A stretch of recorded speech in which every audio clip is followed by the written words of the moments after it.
Welcome, Wendy. How are you doing? Thanks so much for coming on the show. I'm doing great. Thanks for having me. Yeah, tell us who you are, what you do. My name is Wendy Lieber. I am the CEO and co-founder of ContentBacon, and we're celebrating our 10th year in business. We are content as a service, and we love helping companies tell their story in a way that resonates with their target audience. So it generates more awareness, more interest, ultimately more revenue. And we have a subscription based model to really help companies get into that consistent practice of creating, producing, distributing content. And we really make it easy for companies to do that in a way that's effective, both from a standpoint, quality standpoint, and hopefully a cost standpoint. Very cool. How are you an accidental agency owner, or how'd you start your agency?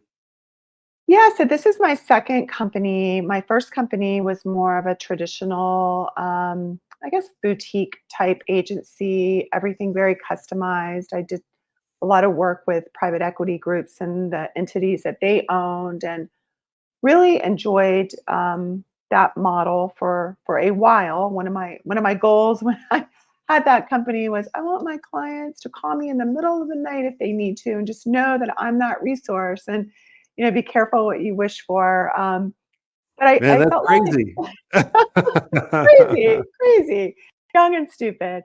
But I grew that agency to, I guess at the time, like a $500,000, and just wasn't interested in truly scaling that particular model. It just wasn't something that I wanted to kind of build like an agency. And around that time, I was in a program called Entrepreneur Accelerator, designed to grow companies over 1 million. And I met my now partner at the time, who had a company, was doing more branding, and we just started collaborating, talking about maybe we should join forces to get over 1 million. But I wasn't really, again, that interested in doing that. And around that time, I had started testing a subscription based model with just content for some of my clients, and it was working really well. And I just could see the importance of that, because social media was becoming important.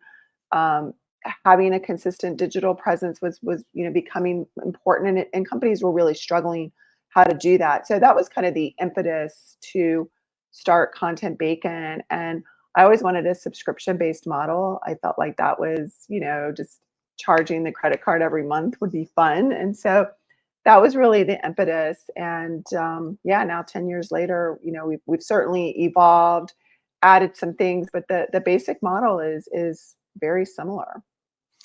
What was you know, Darby, who you chatted with before coming on the podcast? He told me there was some gold that you found in your CRM that changed a Ah, lot for you. What well, what yeah. gold did you find? So I think a couple things. So we had been collecting, a lot of contacts over the years. We've been doing a lot of our own, inbound marketing, outbound marketing, and adding more contacts to our database, and started using a more sophisticated CRM. We started using HubSpot, goodness, 6, 7 years ago. And when we really, it seems like for the most part, companies, marketers, founders, we're always trying to do the next new thing, right? That there's always something we need to do that we're not doing that someone else is doing. So it's like, let's do the next new thing. And I started, really analyzing, like, well, what do we already have that we're not doing what we need to do with? And just learned, like, we've got 30,000 contacts in our database, and we are just not doing a good job segmenting them and utilizing what we have at our fingertips to see who's really real here, who's a real lead, who's a real, marketing qualified lead, not to use too much lingo, sales qualified lead.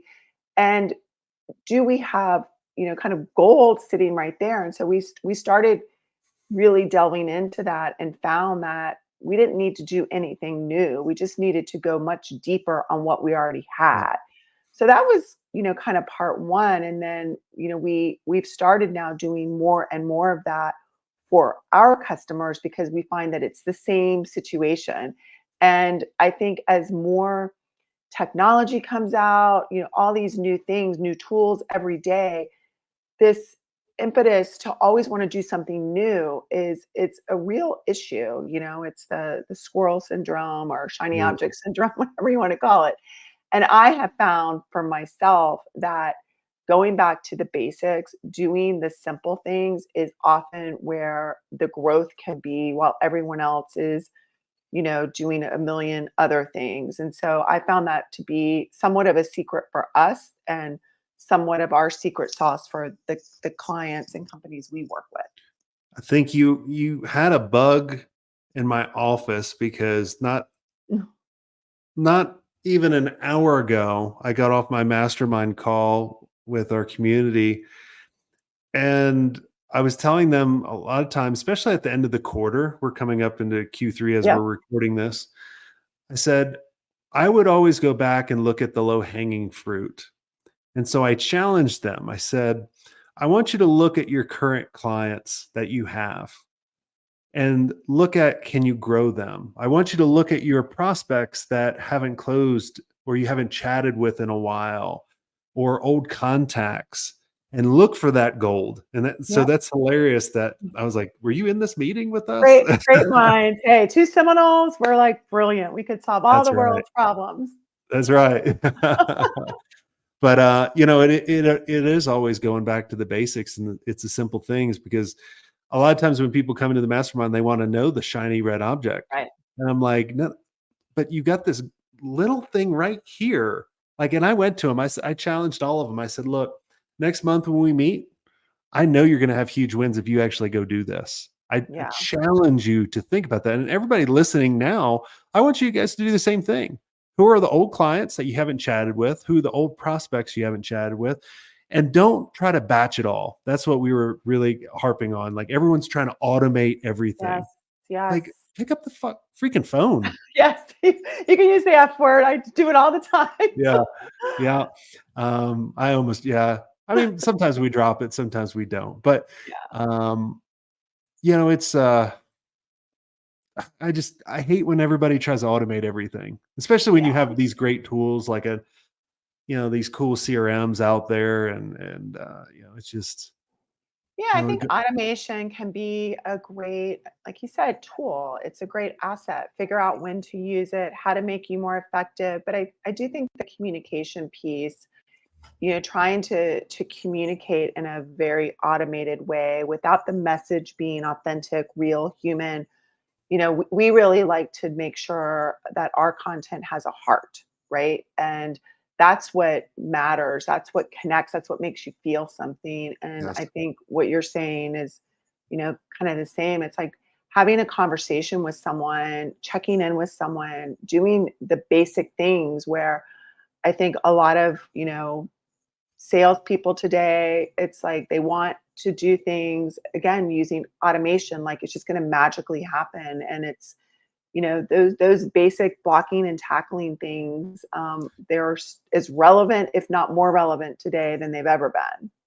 yeah. I mean, I was even going to this extent. I told them we were de-automating a lot of things. Like, so for example, they were like, you've had this show for 10 years and you just are a content machine at putting all this out. And what we used to have too is, like, for example, after we get done our recording here, I used to have automation where as I move your card to recorded, it would send you an email. It would say, hey, Wendy, thanks so much for coming on the show. Really enjoyed it. And then like just a generic thing. And I got rid of that because I like, if I get off the call and I'm like, man, this was really good. And be like, we went to Florida State, like, you're a Florida State person. I'm like, Yeah. in something custom, a little bit more personable versus a stupid unsubscribe thing. Yeah. No, I like it. I like where you're going with this. Let's start a trend. Yeah, well, we'll see. Well, only the smart people will do it. Exactly. All the other 80%, they won't do it. We make it Right. easier for us. My wife and I have a rule whenever anybody does something stupid, we're just like 80%. 80% that did not go to Florida State. Yes, exactly. So, well, what's been a big surprise for you over the years from having, two agencies? What's been a shocker that you like? It could have happened last week or could have happened years ago that really surprised you running your agency. Oh goodness. I've always heard this, and it's kind of funny, but it continues to be true. And I guess it surprises me how true it is. It's just employees and customers. It's like if we didn't have to deal with employees and customers, business would be easy. And I guess what I mean by that is just it's a constant muscle that to ensure that you're taking really good care of your customers and you're taking really good care of your team without without it not being something that makes good business sense. So like really trying to always balance the what makes good business sense, what needs to happen versus taking care of all these personalities and nervous systems. you know?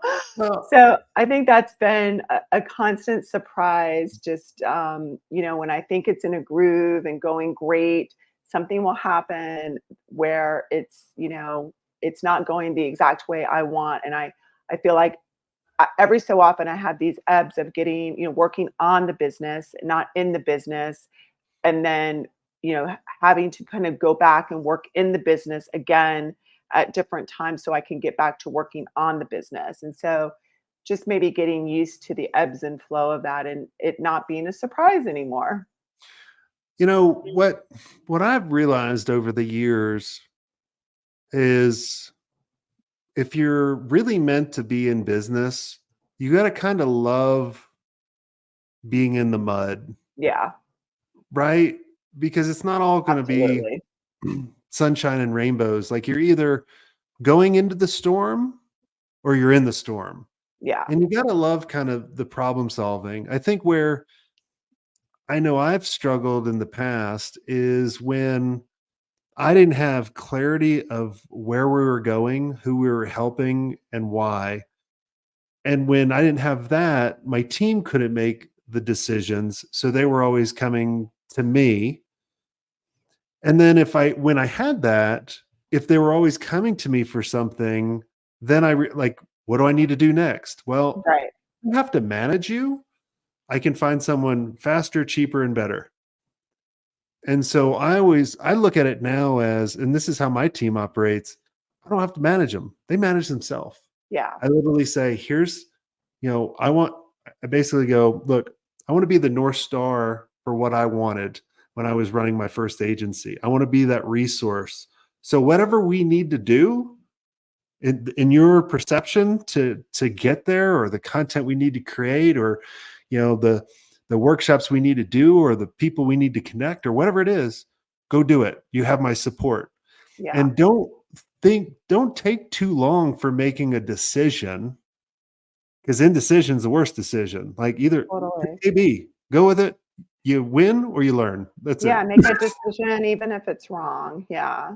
Yeah, and Yeah. then what you're saying, it also reminds me of an important lesson. I was lucky that I learned this pretty early on, but that willingness to give up control and let someone else on my team do it, 80% as good as if I could do it, or maybe they would do it better but different, and being Mhm. okay and giving them the space to make mistakes and it not be like someone's in trouble, like really allowing that. And I think going from being a solopreneur with my previous agency where I ate what I killed and I took care of everything to a company that I was growing, was scaling, have, lots of employees, and knowing that the only way that was going to work is if I allowed them to do what they needed to do the way they saw fit, with guardrails, of course, that we all created. but that, not being so much of a control freak and not even really maybe recognizing that I was and having enough awareness to be like, yeah, I'm being a control freak and I'm hindering the growth of this business because of it. So I either need to move into a different business where I am all in control, which I didn't want, or give that up and let these people flourish. Yeah, and it's kind of like where do you want to go? Why do you want to do it? Who do you need to have help you, and who do you need to become? Like Yeah, those are the kind of the things because I've grown so much. I mean, I try to learn something every single day. Like me too. from like it was funny. On the mastermind call, people were when we were talking about content. I went to them. I said, "Well, our YouTube strategy has changed a little bit because everyone on the pod, like we get so many downloads on the audio version. But then when you look at like on the YouTube version, it's like 50, 60, 100, right? And it's really kind of pathetic because, and then what we were thinking is the mentality of the shows that really thrive with this are like two famous people, like a Joe Rogan and a Tom Cruise. Like, yeah, you watch a video because you want to watch Tom Cruise. Like, guys want to be Right. Tom Cruise, girls want to be with Tom Cruise, or whatever it is, right? Um, and so, like, you're willing to watch that, but like on an audio, like our show, my mentality was, well, they want to be in the car, they want to Yeah. multitask, that kind of things. So I told him, I said, that's why we're only doing like me, like I'll do a talking head video of like, here's how to get the prospect's budget 99% of the time. And I was telling him, and then one of the members was like, I actually disagree. Like, I actually watched those. I was like, oh, well, you were one of 63. And then I had another one and another one and another one. They were like, we just watched your show and we related and we liked that. And I was like, son of a bitch. I was like, all right, we got to change the strategy. So like you learn every day and it's pretty cool if the ones that are open to it to figure that out. But I thought that was kind of a funny story. I was like, I called my team after, they're like, oh man, Jason's going to create more work for us.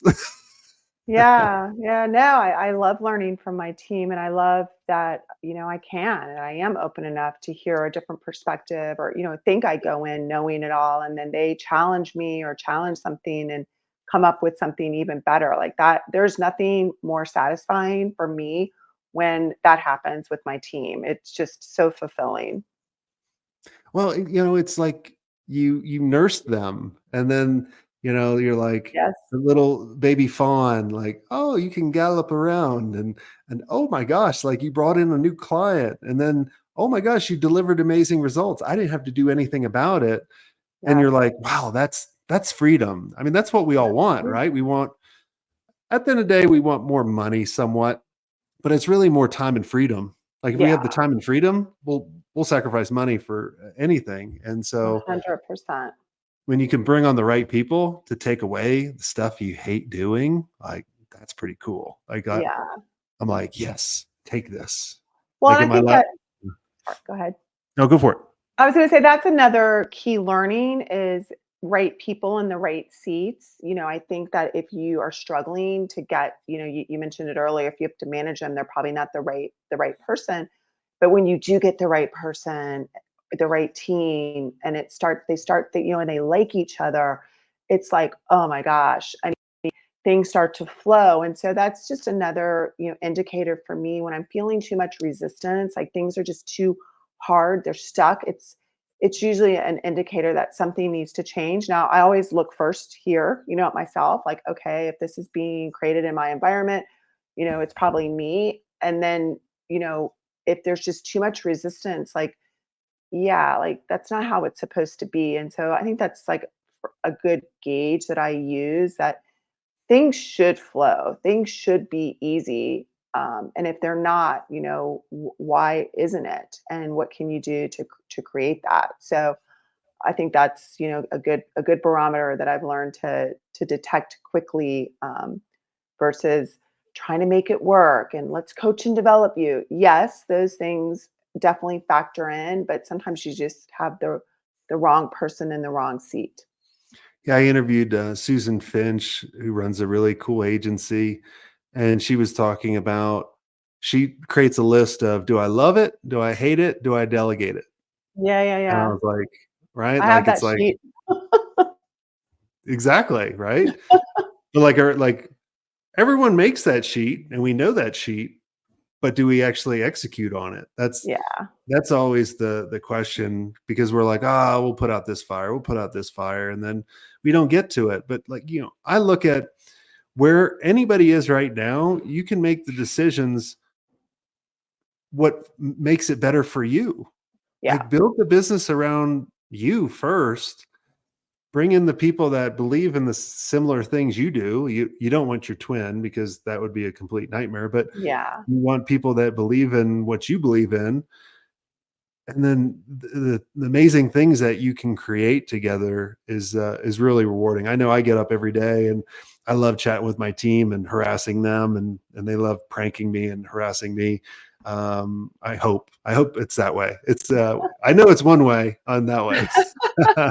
So, but awesome. Well, Wendy, is there anything I didn't ask you that you think would benefit the listeners listening in? Well, I guess we didn't talk too much about content and CRM. So, if there are listeners where they feel like, yeah, like I struggle with that. Like, we have this CRM, we've invested so much, we have all these contacts that we've built up, but I don't see any results from that.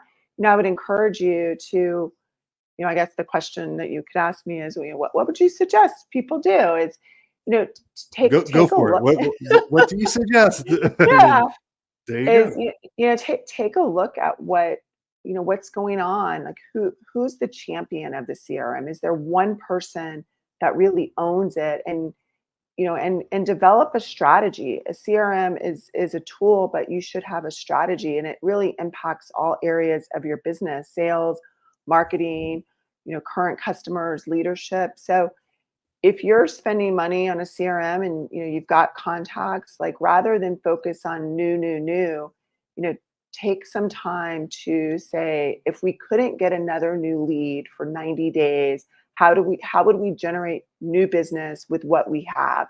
And use that to just really challenge yourself, because it's a fun exercise, and I guarantee you've got gold in your database, in your CRM, and it's really fun to find it. So I would And call encourage them you to up. do that. A lot of Yeah. times when people, like, I'll go in our CRM, I'll look at we'll do lead scoring on there, Yep. and and I'll sometimes just randomly go, oh man, Wendy, you're really a huge score. You've been paying attention and reading. If I have your phone number, I'll call you. I won't pitch you anything. I'll just say, "Hey, Wendy, I just want to thank you for, really paying attention to the newsletter and the emails, and checking out the different things. If I can help you out, let me know." Like, just wanted to say thank you. Like, Love it. no one does that, Yeah, right? no Like, one but does it. if you do that, that will spark some conversations, and most of the time they'll be like, I've been meaning to talk to you about, joining your community. Cool. What can I answer for you? Like, that was not the intent. It was just really, to say thank you, and keep them participating. Because I know if the people I followed, um, that I looked up to, if they called me, I'd be like, "Are you?" Yeah. Is like my team pranking me? Like, No, Tony, it's like true. Yeah. Tony Robbins? Why'd you call me? Yeah. Yeah, there's magic in human connection, and I think in a time where things are becoming more automated, more artificial, being human is a amazing way to stand out, add value, and move things in a very meaningful, positive direction. Cool. Awesome. Well, Wendy, thanks so much for Yeah, coming thank on the you. show. If you guys enjoyed this episode, make sure you like, subscribe, send it to a friend. And before I sneeze, oh, I can stop a sneeze. Don't you say. But if you guys want to be, if you guys are looking for help with scaling your agency, go to agencymastery360.com and click on that button on the top right. It's a little scale, and we'll have a 45-minute conversation to see if we can help you out and point you in the right direction, whether it's us or someone else. So if we can help and be a resource I wish we had for you, we've accomplished our goal. So until next time, Have a swank day. I hope you enjoyed this content. If you want more content like this, make sure you click on the link on the screen or check out your most popular podcast platform where the full episode is there. And until next time, have a swank day. What are you doing? Go check it out.